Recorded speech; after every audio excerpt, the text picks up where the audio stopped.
साल 1893 अमेरिका के शिकागो की धर्म संसद में स्वामी विवेकानंद ने एक ऐसा जोरदार भाषण दिया जिसने भारत की तस्वीर को मजबूती के साथ पूरी दुनिया के सामने पेश किया।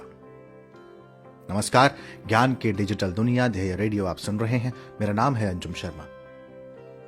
1893 में जब अपने भाषण की शुरुआत मेरे अमरीकी भाइयों और बहनों से की थी तो पूरा सभागार, वो ऑडिटोरियम कई मिनटों तक तालियों से गूंजता रहा। उन्होंने जोर देकर कहा कि मुझे गर्व है कि मैं उस देश से हूं जिसने सभी धर्मों और सभी देशों के सताए लोगों को अपने यहां शरण दी। विवेकानंद जब ये बातें कह रहे थे तब उनकी उम्र महज 30 साल थी। विवेकानंद का बचपन का नाम नरेंद्रनाथ दत्त था। कलकत्ता की पैदाइश और एक असाधारण प्रतिभा।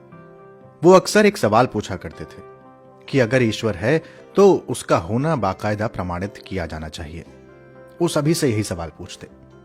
बड़े हुए तो ब्रह्म समाज की सदस्यता ग्रहण की। उसके बाद उन्होंने ब्रह्म समाज से जुड़े कुछ नेताओं से इसी बात को सामने रखा। जब वो उत्तरों से संतुष्ट नहीं हुए तो उन्होंने अपनी खोज यानी उत्तरों की खोज जारी रखी और इसी सिलसिले में उनकी मुलाकात हुई संत रामकृष्ण परमहंस से। इस बार भी उन्होंने वही प्रश्न किया और इसका उत्तर उन्हें थोड़ा सा पहले के मुकाबले अलग मिला। रामकृष्ण परमहंस ने कहा, हाँ, मैं ईश्वर का अस्तित्व प्रमाणित कर सकता हूं। जैसे तुम्हें यहां देख रहा हूं उसी तरह मैं ईश्वर को देख सकता हूं, पर कहीं अधिक गहनता के साथ देख सकता हूं। ऐसा जवाब जब नरेंद्रनाथ दत्त को मिला तो वो परमहंस के पास आने जाने लगे। नई नई जिज्ञासाएं पैदा हुई। परमहंस उन्हें शांत करने लगे, लेकिन बेचैन और विद्रोही प्रकृति के नरेंद्रनाथ दत्त ने आसानी से परमहंस को अपना गुरु नहीं माना। शुरू में उन्होंने बहुत से सवाल किए, बहुत सी मान्यताओं को खारिज किया, बल्कि उनका उपहास तक उड़ाया, लेकिन परमहंस धैर्य के साथ नरेंद्रनाथ दत्त के सवालों को प्रमाणित करते, उनके जवाब देते और उनकी जिज्ञासाएं शांत करने लगे। 5 वर्ष तक यह सिलसिला चलता रहा और नरेंद्रनाथ दत्त बन गए विवेकानंद। गुरु का सानिध्य मिला तो निर्विकल्प समाधि की अनुभूति हुई। रामकृष्ण परमहंस ने अपने अंतिम दिनों में उन्हें अपना उत्तराधिकारी घोषित किया और भगवा वस्त्र पहनने के लिए दिए। गुरु के देहांत के बाद विवेकानंद ने रामकृष्ण मिशन की स्थापना की और परिव्राजक सन्यासी के रूप में सिर्फ एक दंड और कमंडल लेकर भ्रमण पर निकल गए। वो देश के कोने कोने में गए और असली भारत के दर्शन किए। बहुत से धर्मावलंबियों के साथ संवाद स्थापित किए और आम लोगों के जीवन को उन्होंने निकट से देखा। राष्ट्र निर्माण से संबंधित विवेकानंद का विचार इसी दौर में सूत्रबद्ध हुआ था। उन्होंने 2 बार लंबी लंबी विदेश यात्राएं की और अपने भाषणों और प्रवचनों के कारण अंतर्राष्ट्रीय ख्याति प्राप्त की।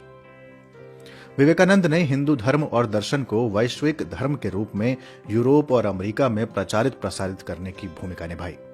उन्होंने समाज सुधार और धार्मिक सुधार जैसे प्रश्नों को सामाजिक न्याय से जोड़कर देखने की दृष्टि दी। हालांकि उनके कुछ विचारों को हिंदुत्ववादी विचारधारा ने अपने हिसाब से इस्तेमाल किया, लेकिन विवेकानंद ने कभी किसी धर्म के दूसरे धर्म से श्रेष्ठ होने की बात नहीं की। दरअसल 19वीं शताब्दी में ब्रह्म समाज जिस धार्मिक सहिष्णुता की बात कर रहा था, विवेकानंद उससे आगे जाकर सभी धर्मों के एक ही तत्व में विलीन होने की बात कर रहे थे। उन्होंने अद्वैत जैसी परिभाषाएं दुनिया के सामने रखी। लेकिन आपने देखा होगा कि राजनेता न होने के बावजूद भी उन्हें भारत के राजनेताओं ने प्रमुख राष्ट्र निर्माताओं में से एक की संज्ञा दी। उसकी वजह थी कि उन्होंने राजनेताओं और समाज सुधारकों को बहुत गहरे तक प्रभावित किया था। दरअसल विवेकानंद जिस तरह का राष्ट्र निर्माण चाहते थे, उसके भीतर पूर्व और पश्चिम के संगम के लिए पर्याप्त जगह थी। पूर्व के मूल्यों और पश्चिम के विज्ञान, इन दोनों को मिलाकर जो बने वो राष्ट्र विवेकानंद चाहते थे। विवेकानंद के विचारों को सब अपने अपनी तरह से देखते हैं। उन्होंने कहा भी था कि उनके आध्यात्म की जो वकालत है वो भूखे पेट और निरक्षरता के अंधकार में नहीं पनप सकती।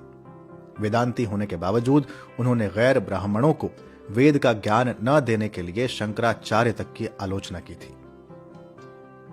आज राजनीति में एक धड़े की विचारधारा के लिए स्वामी विवेकानंद के कुछ विचार कल्पना की तरह हो सकते हैं, लेकिन इस्लाम और भारतीय सभ्यता के अंतर संबंधों पर वो किसी एक धर्म के प्रति झुके हुए नहीं दिखाई पड़ते, बल्कि एक दोनों से कुछ न कुछ सीखने की वकालत करते हैं। ऐसा नहीं है कि उनके विचारों में विरोधाभास नहीं पाए जाते हैं। शायद ये विरोधाभास ही होगा कि दो विरोधी विचारधाराएं राजनीति में विवेकानंद के विचारों को अपने अपने हिसाब से इस्तेमाल करती हैं। विवेकानंद जितने बरस जिए, लगातार सीखते रहे और बदलते रहे। उन्होंने वेद वेदांत से सीखा, अध्ययन से सीखा, परमहंस से सीखा, जीवन के अनुभवों से सीखा, लेकिन हम उनसे कितना सीखते हैं, ये देखने की बात है। तो ये था आज का ध्येय पॉडकास्ट। आज आपसे सवाल के तौर पर मैं ये पूछना चाहता हूं कि आप विवेकानंद को किस तरह से देखते हैं?